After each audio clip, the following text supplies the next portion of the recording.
Good morning. This is what a lot of people are billing as the highlight of ITC Europe, this panel, right, guys? So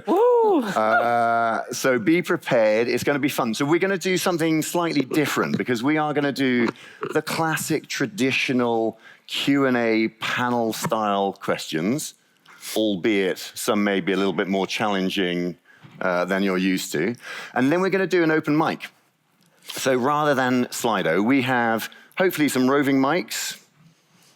Someone's going to own that, yep. Hands up at the back. And then we're going to pass them to you guys. So if there is something that triggers you in a good way, or maybe not, that you want to ask, hey, Bessim, then think about it. We're then going to do a half-session panel, half-session roving mic, right? So get those questions in the back of your mind, and let's have a conversation about this stuff. So I'm going to ask my panel to introduce themselves. I'm going to start with Arslan. Maybe a quick intro, please. Good morning, everybody, and thank you, Matt. And Arslan Hanani, I have the pleasure of leading innovation at Aviva. Usha Badrinath, I am Chief Data Officer at Mosaic Insurance. I'm Brazang. I'm the co-founder of Juniper, a VC-backed MGA. I'm Jan Brie. I'm heading business innovation at AXA globally. Good. Just call me Sam. I'm the responsible for the innovation strategy in our venture clienting unit. All right, I mean, like, everybody is massively modest, right? I mean, that's kind of what it says up there. You guys have got weapons-grade experience in this space. So let's get into that stuff. So we're going to talk about innovation, unlocking partnerships, how we create value, how we scale these, the learnings, all of the good stuff. Arslan, we have worked together forever. Let's start with you. Tell me what, from a corporate perspective, and then maybe Bessem and Jan, you guys can jump in on this as well, all right? What are you looking for the perfect, marriage between a corporate and a startup, assuming that we're at that place where, whether it's open innovation, venture clienting, whatever we're going to label this, right? Those marriages are wanted, right? Those partnerships are wanted. What are you looking for? Is it somebody local? Is it a certain stage? Is it a culture fit? Is it, what is it? Yeah, no, it's, thanks, first of all, for starting with a pretty challenging question, so appreciate it. Wow, I mean, as always. I think what I'd start with saying is that one size does not fit all. Like, the recipe is always different depending on the kind of startup it is and the kind of corporate it is and the kind of strategy we have. I think from an Aviva perspective, what we think about a lot is how does a startup utilize the unfair advantage that we can unlock at Aviva, and how can we make 1 + 1 = 3, right? So that's in our mind, is that how do we really, and it could be sort of niche capabilities or expertise, right? But it's interesting because listening to the panel before, Amber, which you were on, you guys were talking a lot about, like, how do you really align those sort of incentives and stuff? So the first thing we think about is that, okay, it's some expertise that we may not have or we may not be aware of yet. So interesting, tick. Second thing, can we do something from our distribution channel or funding or whatever, expertise, right, tick. The third one is probably the toughest bucket, which is how does that opportunity sit in my list of priorities? Right, because at any one time, as a large corporate, you have so many different priorities, sure. And that's where the juggling happens.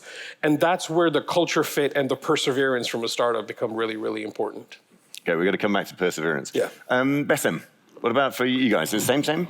I just love that, what you said, Arslan. To be honest, just extending those points, I would say for us, starting with the last point you mentioned, there should be a strategy fit. Yeah, so whatever innovation doesn't happen because there's something fancy outside, innovation happens actually because you solve a real-life problem and the solution makes it faster or better. So does it incorporate also the business strategy we have and we follow up with? This is one of the questions you need to ask yourself to get the top executive commitment to really focus on scale, but also where we see complexity as ergo, we are multinational. We are not international. Yeah, we are acting in more than 24 countries. Each country has a different culture. Each country has a different setup, processes, whatever it is, and you need to deal with that.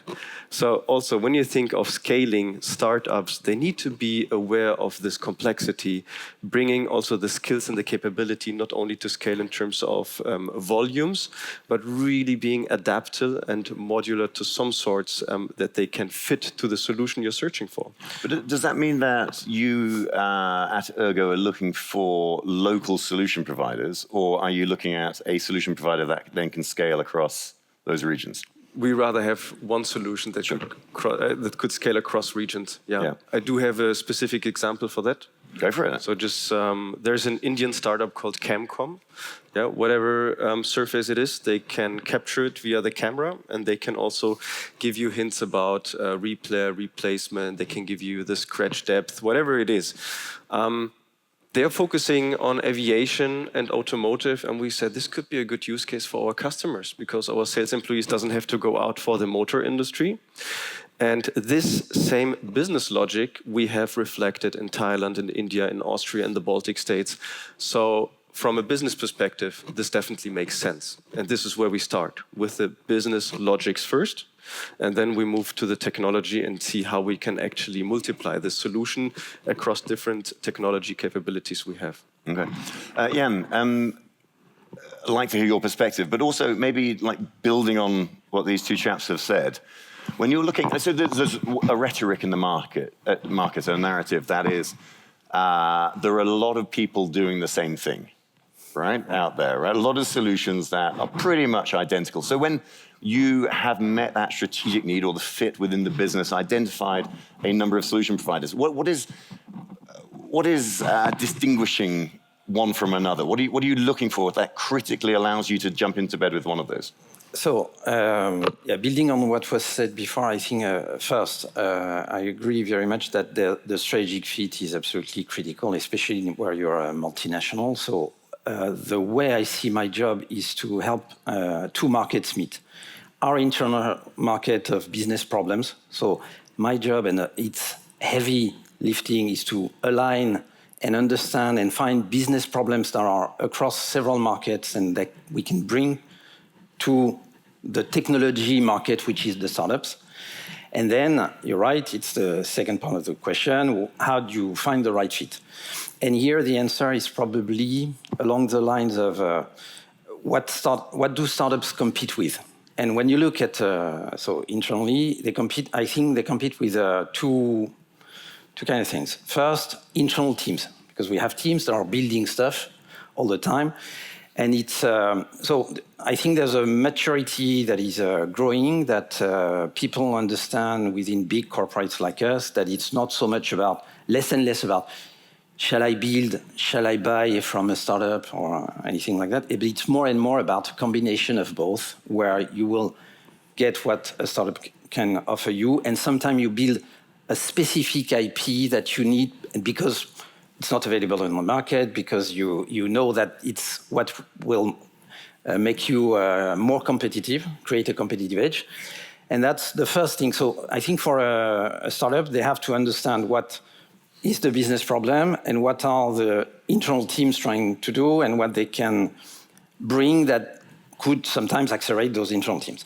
Second kind of competitor, which is also a partner, is the big tech. The big tech, they provide a number of solutions. The difference with the startups is that very often they're a bit less specific on the solutions they provide. So I think the sweet spot for a startup is really to solve a problem that that the more generic big techs are not able to solve specifically, and that can augment the internal teams in trying to create competitive edge. Love it. Okay, so let's flip the question, right, and to the ladies. So Amber, maybe starting with you, right?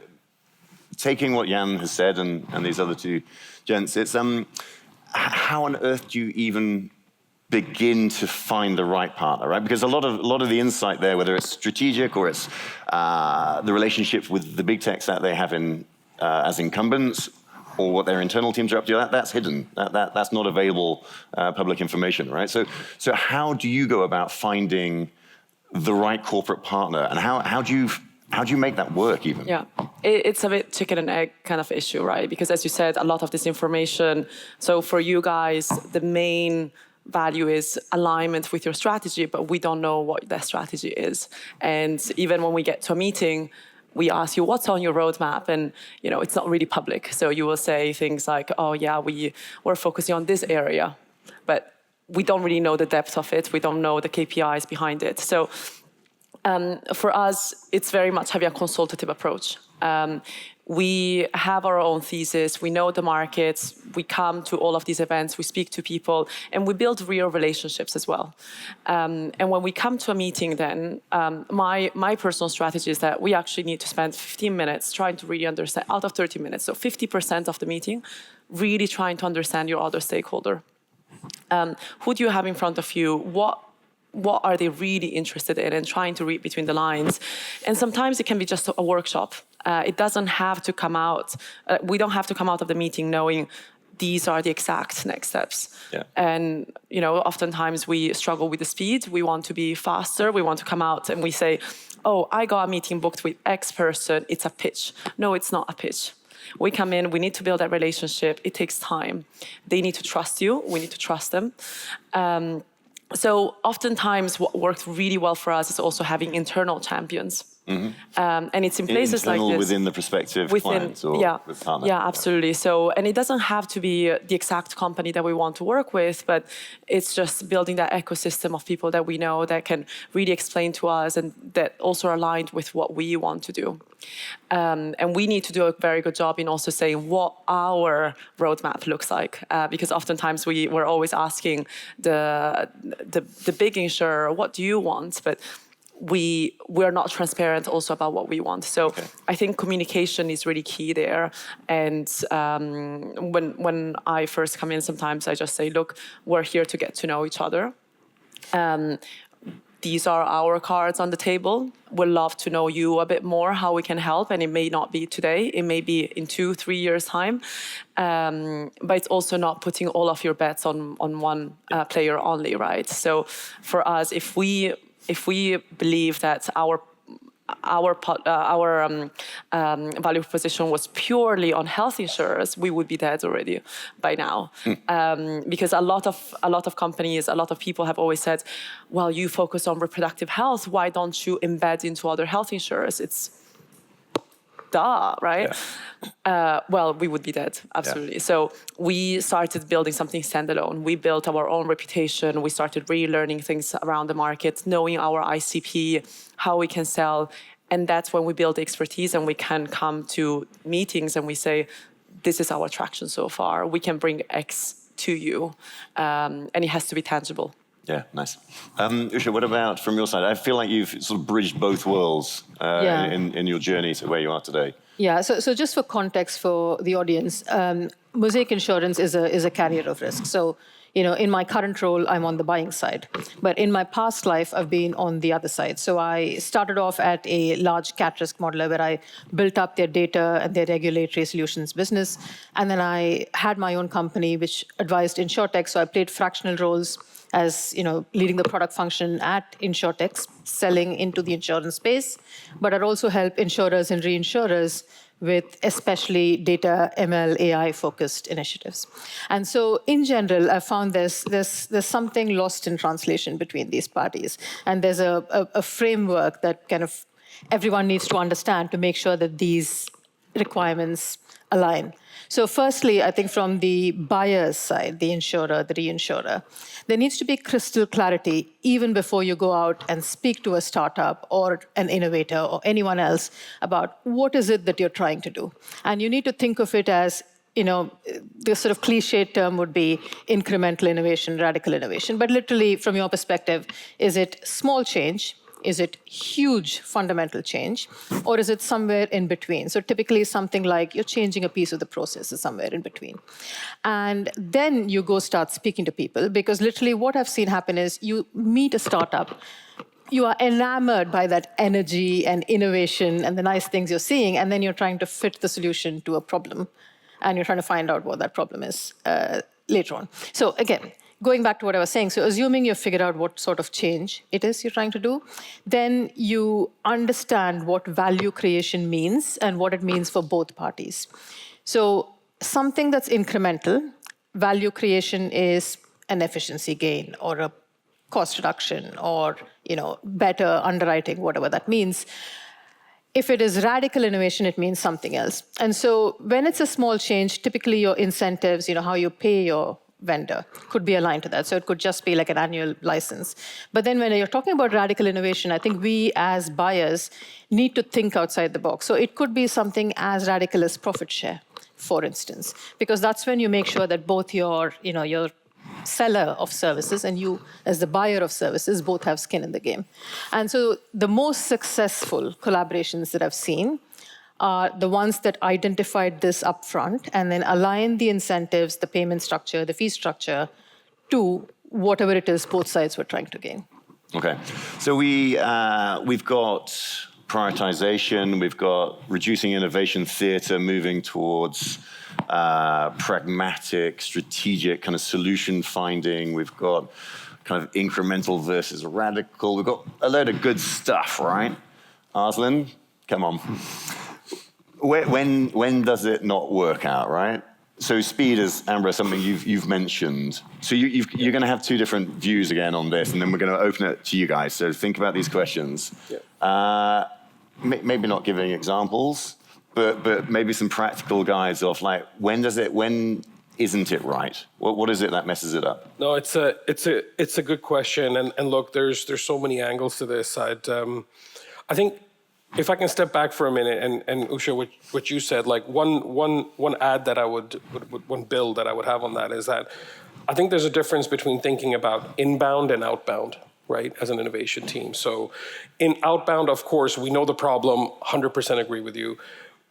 But we also have to think about how do we deal with the inbound opportunity? Like, for example, a year ago, I did not know Ambra, and we did not think about that opportunity. But then when we met her, we're like, oh, this is really interesting. How should we think about it? And when it doesn't work out, and often I'm conscious that a lot of startups may get the slow no, right? Because as corporates, we're really good at that. Yeah. Which we're not proud of it, but it happens often.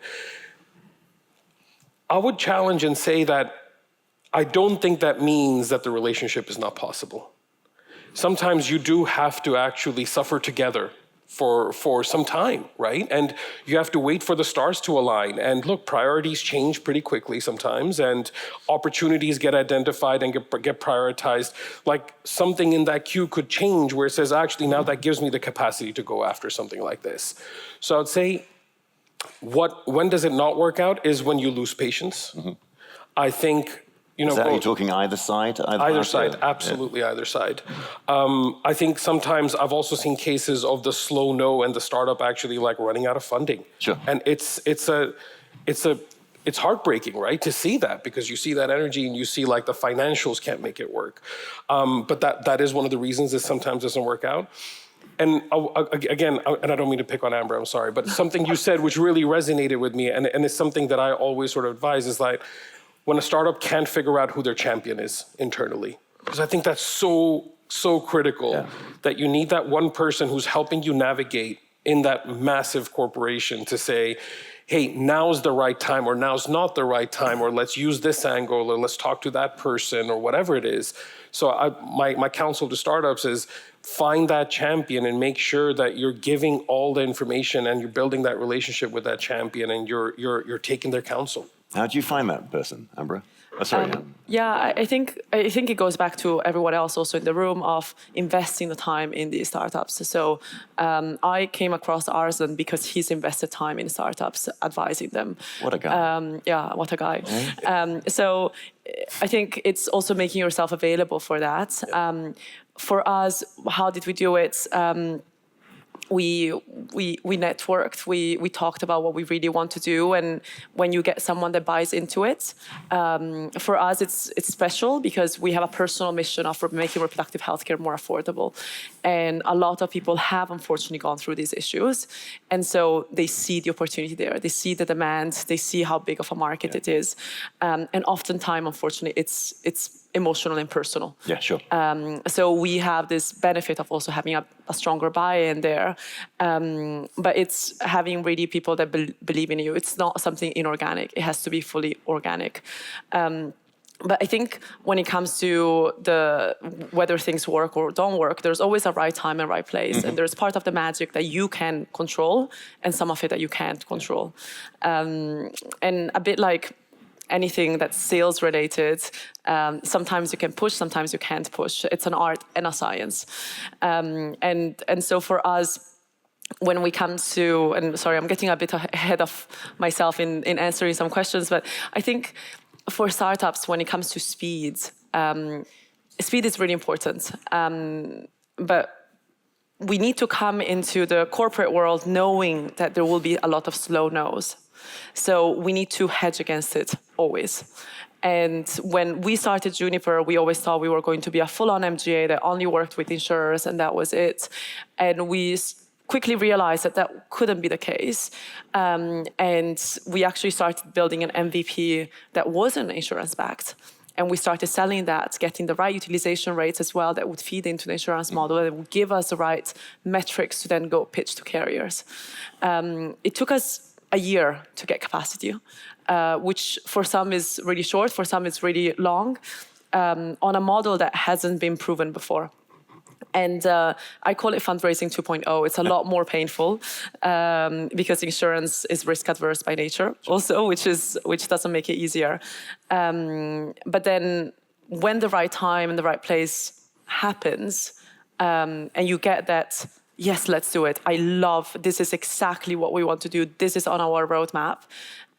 It takes 100 tries. Yeah.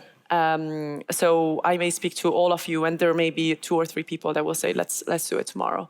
But it takes a lot of grit, and you can't force certain things. No, 100% agree. Jan, I feel like you were going to part with some great wisdom and wise words before we move to the open mic. Of course, great wisdom. Come on, let's I'll try at least. No, just to build on what was said, I think it's obviously art and science and a complex question, because we need to answer a few questions on both sides. So for startups, it's very complicated to understand what is the real business problem that they're able to solve, because it's not public, and even the people that speak to you, they may have a hard time eliciting their business problem at the point where it becomes solvable for a startup. So I think there's a discovery phase, and it can take several meetings and so on. Also, as a startup, you never know who you talk to. So you never know the decision power of the person that is in front of you, whether that person is able to trigger a POC, something like that, a pilot, but will never be able to help you scale, whether he's like interested, but it's just an internal influencer to help others take decisions. And that's pretty disturbing because you don't have that internal map. And so I think that's why also we have people like us, I guess, that are trying to be that interface, because you need an interface to help navigate that, finding the champions, finding the path to first POC pilot and then scale.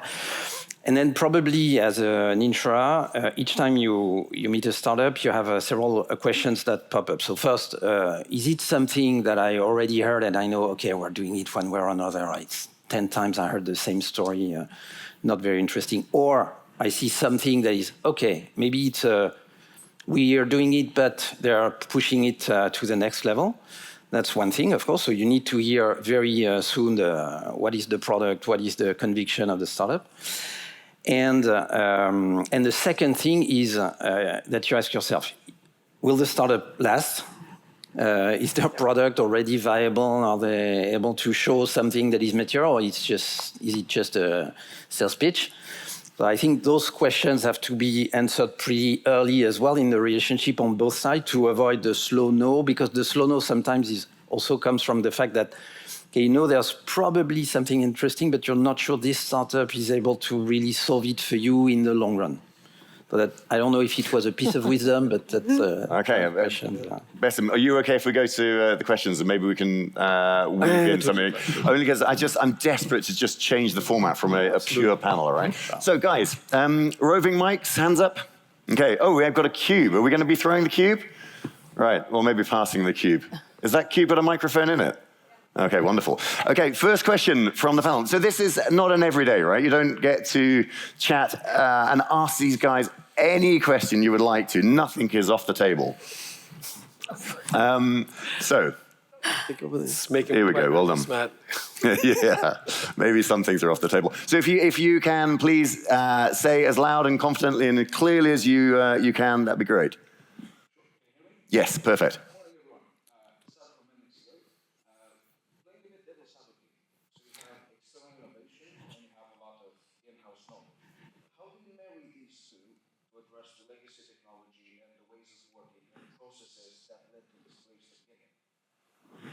Love it. Would you like to aim that question at anyone in particular? Arslan, you're straight ahead of me. No, I'd love some support on this one. It's and look, it's tricky, right? I think you have to have a bit of an ecosystem approach, and you need to build that culture internally too, right? Like, oftentimes, like, this is very much a B2B2C play. So you have to think about, like, how do I supplement something that's working on, and how do I build, and we think about it ourselves, that we don't often think that one provider can solve all these potential challenges, especially when we're thinking about the outbound search, right, to your point, Usha. So I think be ready and flexible in terms of playing a really big role or a relatively smaller role. But I think getting into that ecosystem and being collaborative is what I would say is pretty critical to sort of getting in. But happy for... Yeah, so sorry. No, Usha, please, yes. Yeah, so Mosaic, right, one of our taglines is partnership with purpose, and there's a reason for it. So we're PE-backed. We, by design, are fairly lean, and so we tend to keep really lean tech data type teams, and we rely very much on external innovation, external partnerships to achieve what we have. And to be honest, for a company that's 4 years old and of our size, we have punched above our weight in terms of technology. So it's sort of a success story. Now, for us, what really works is we have arrangements, incentives, agreements with these partners where there is a clear understanding that, yes, they are bringing something to the table, we are bringing something to the table. And as you phrased it, innovation, expertise, we are bringing that industry knowledge. But I think the one thing that we need to realize and recognize is it's got to be mutual value creation. It has to benefit not just us, but also the company that we're working with. And especially in the case of a startup, one of the things that I see going wrong very, very frequently is a startup is desperate to get their first client, second client, third client, whatever, and they will do anything it takes. And here you have someone with a lot more economic power, and they're essentially calling for a customization. Now, the startup has the technical expertise. They do not have the domain understanding to realize that what is being asked of them is very process-specific or very, very, one client problem that they're solving. And now, it seems like a win-win, because here you have your insurer, reinsurer, they've got what they need, it's customized to exactly what they want. And then here you have a startup that's got their client very happy. But then what happens 1 year down the line when the startup wants to scale? They can't, and they're going to fail. And so it's a failure on both sides. And so I think what we have to recognize is, yes, we both bring certain advantages, but we have to make sure we're not taking advantage of that sort of asymmetry of knowledge. SM? Yeah, beautiful question, because it breaks it or makes it. So I make it very tangible. So in our team, we have 3 roles. It's the treasure hunter, it's the bridge builder, and it's the pathfinder. The treasure hunter, it's like the truffle pig going out, hunting for the startups, hunting for the great ideas, but also being the focal point for startups approaching us with their ideas. The bridge builder, and this is what you say, the internal, you say champions. So it is plural. You don't not have to focus on one only, because one only, we don't know the decision power, we don't know either he or she can make it, and so to say, also combine this ecosystem approach to make it successful. So therefore, also the bridge building part is to find for the right stakeholders internally on various hierarchy levels to make sure there's commitment. And then there's the pathfinder. The pathfinder, it's super, it's a heavy task, yeah, also in terms of speed. We are ultra marathon runners as incumbents. We do have our, let's say, governance jungles internally we need to cope with. Yeah, so it is a must, and it is good that we have those governance topics. However, there needs to be someone guiding our business units. There needs to be someone guiding the startups on how actually to move through this, to execute on a pilot and to scale further. So I think these 3 roles you need to identify within your team, and actually how to service that to the business units, but also on the same hand, also to the startups. Love it. Great. Second question, please, ladies and gents. Hi there. Hello. Yeah, hello. Hi there. I work for Phoenix. My name is David Nixon. Questions about IP and the IP ownership. How do you guys, so I'll ask Ambra from a fintech and obviously Jan from a business side. How do you manage the IP ownership, the IP contention? Who owns it? And specifically, beyond one market, how do you manage IP across multiple markets where there may be nuances that you have to cater for? Thank you. Thank you, Dave. Ambra. It's a very, very good question. Our value proposition is the fact that we built an actuarial model to calculate these risks and that others don't have, right? So one of the main questions we got from investors at the time was, what happens if a health insurer can copy that? But I think between execution and between idea and execution, there's a C. But we currently, as an MGA, we work with carriers that don't have distribution power. So we underwrite on their behalf. Our model is fully ours, actually. So all of the simulations go through our codes, and it spits out a number that then they agree with. So we've done a lot of due diligence behind it, but they don't actually have the model themselves. And when it comes to health insurers, then it's a little bit trickier. The day we will work with them, it's really a partnership. It's really a marriage. So we need to be really careful in how we treat that IP from day one. When we sit down, we have those very crystal clear conversations and the kind of commission that we get. I think, as you were saying, Usha, for startups, oftentimes you are so keen to saying yes, but you need to be really careful on what the terms are and what that long term looks like. And Jan? So I think this is a very important question, of course. And we have agreed across the group on a kind of framework, but it's more a North Star and a high-level framework than a real detailed decision-making process, whereby we look at our value chain and basically we say, where do we make money and where can we outpace the market? And to break it down very simply is where you price and underwrite and where you pay the claims. And in those areas, we use, so typically the kind of thinking we have is, if I take this, the pricing and in general, not talking about specifics, but in general, we would look at the pricing models are really our core IP because it's where we can really outpace the market. But we use a very known startup like Accurate in multiple geographies because it's giving us a workbench that enables our actuaries, but they do their own model that belongs to us. Well, that's the kind of thinking that we have to help us see if we're ready to let the IP or we want to retain the IP.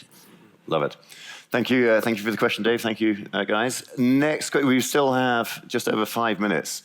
I love it. We have another question down here. Yeah. Sorry, Roger Goossens. I hear a lot of one-on-one, let's say, relationships, and I was wondering where we share risk in reinsurance and so on. Why not share innovation amongst each other? How do you look at that? Why do we see very little forms of, let's say, combined capital incubators or how do you say that, innovation? I don't know, exchanges between insurers where they work together with an incumbent or a startup.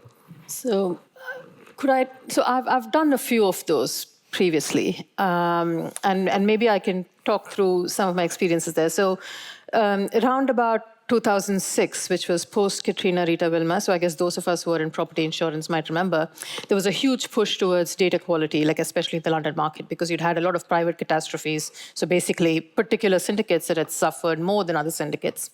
And the reason they suffered was because, we were all underwriting risks without looking into what we were underwriting.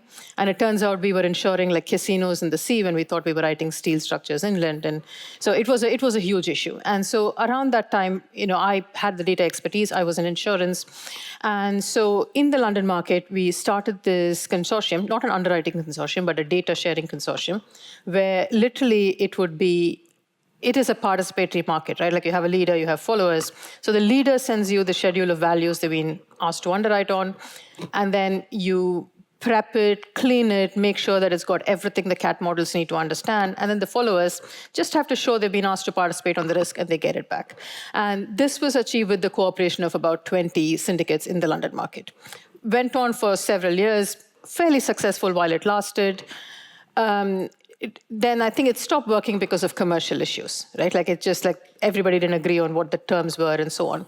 I've also been involved more recently, post-COVID with the life insurance industry.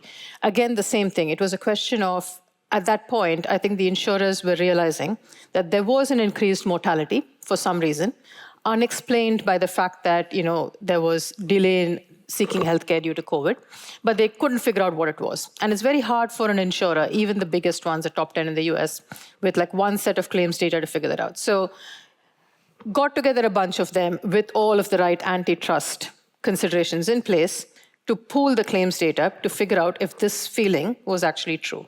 And it turned out there was this uptick. It was unexplainable at the time. Now, I'm no longer involved, but looking back, I'm thinking perhaps it was long COVID, who knows? But again, the industry as a whole managed to figure this out because they were willing to come together, sit around a table, willing to go through the trouble of going through all of this antitrust consideration to come up with the solution. And I feel like actually what is lacking is more forums where these things can happen, where we talk about, this is a common problem we all need to solve, rather than wait for a startup to figure out that 10 of us are having the same problem and then trying to solve it. Okay, thank you, Usha, for that. Possibly the last question, depending on how long the question is and the answer also. Do we have a mic in anybody's hands? There's a gentleman here in the glasses, third row back. It's coming from your left, sir. Hello, thanks a lot. My name is Philip. Very pragmatic question. Amra, I like what you said is, you need to be extremely cautious. You said sales is an art. I'm going to take that back. I'm currently working with a social entrepreneur. So maybe you can share very hands-on red flags. When do you know you're not talking to those champions? And when should we, hit the brakes? I think you don't know at first. I think one approach that we had at the very, very beginning is that we just stalked everyone on LinkedIn brutally, and we would connect with everyone. We would message everyone and say, if you're free for a chat, here's my calendar, let's book in a call. Out of those, some people came back, we would have a talk to them, and of course they weren't the right internal champions. But sometimes it depends what you define as right internal champion. The person that then introduces you to other people within that firm, that then introduces you to other people, et cetera, my rule of thumb has always been, let's try to get 3 more intros from there. Out of these 3 intros, maybe 2, because our warm intros will actually materialize, and there will be another 3 from each of the 2. And it will continue spreading. And at some point, you will get there. So you don't have to start from the right internal champion. It's a simple answer. And you don't know how long it's going to take. Some of these organizations are massive. We messaged brokers that were completely unrelated from the right business units. And then at some point, if someone bites, they will introduce you to the right person. And sometimes it just takes a bit of time. Some people don't respond right away. Some people you will meet. And also you're planting the seed a little bit. They know your name. They've seen you. You're spamming everyone. Just make sure that your LinkedIn is compliant. Wonderful. Thanks for the question. That is it. We have no more time. You guys have been brilliant. Thank you very much for playing that. I hope you enjoyed the slightly different format. Guys, brilliant. I loved it, right? How was that for you? Thumbs up? Yeah. Wonderful. A big round of applause for our panel. Thank you for playing. Cheers all. Thank you.